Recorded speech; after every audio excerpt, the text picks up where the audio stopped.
M2M fairies आज जयगडला यशस्वी रीतीने आगमन झालंय आणि आत्ता जयगडवरून ती विजयदुर्ग बंदराच्या दिशेने निघाली.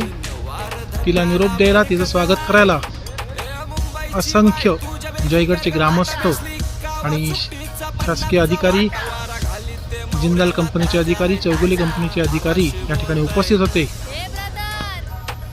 1990 नंतर जयगड धक्क्याला प्रथमच प्रवासी बोटीचं आगमन झालंय, त्यामुळे जनतेमध्ये खूप आनंद व्यक्त केला जातोय.